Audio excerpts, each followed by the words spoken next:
அப்ராட்ல இருக்கிறவங்க கூட அந்த எஸ்ஏஆர் ஃபார்மை டவுன்லோட் பண்ணி நீங்கள் அதை ஃபில்அப் பண்ணி சப்மிட் பண்ணலாம். அதுக்கான அக்னாலேஜ்மெண்ட்டை வாங்கி வச்சுக்கோங்க. ரொம்ப முக்கியமாக உங்களோட பிஎல்ஓ அந்த ஆஃபீஸர் யாருன்னு தெரிஞ்சு வச்சுக்கோங்க. இந்த தேர்தல் ஆணையம் அந்த வெப்சைட்டில் போனீங்கன்னா அந்த பர்டிகுலர் பிஎல்ஓ ஆஃபீஸரோட ஃபோன் நம்பர் கூட நீங்கள் எடுத்து வச்சுக்கலாம். இன்கேஸ் உங்களை யாரும் ரீச் பண்ணலை, இல்லை உங்களுக்கு அந்த ஃபார்ம் கிடைக்கல அப்படின்னா நீங்கள் அவரை காண்டாக்ட் பண்ணி அந்த ஃபார்மை வாங்கி நீங்கள் ஃபில்அப் பண்ணி நீங்கள் சப்மிட் பண்ணலாம். ரொம்ப முக்கியமாக அதுக்கான அக்னாலேஜ்மெண்ட்டை வாங்கி வச்சுக்கோங்க. இது எல்லாமே சரியாக செஞ்சாலும் இந்த எஸ்ஐஆர் மேலே சில டவுட்ஸ் இருக்குது.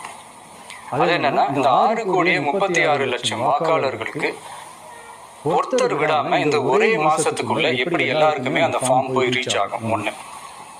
ரெண்டாவது, நீங்கள் வரும்போது வீட்டை போட்டுட்டு வேலைக்கு போயிட்டு என்ன பண்ணுறது? இப்போ நீங்கள் வருவீங்கன்றதுக்காக வேலையெல்லாம் விட்டுட்டு வீட்டுக்குள்ளேயே உட்காந்துட்டு இருக்கணுமா? ஸோ இதில் மெயின்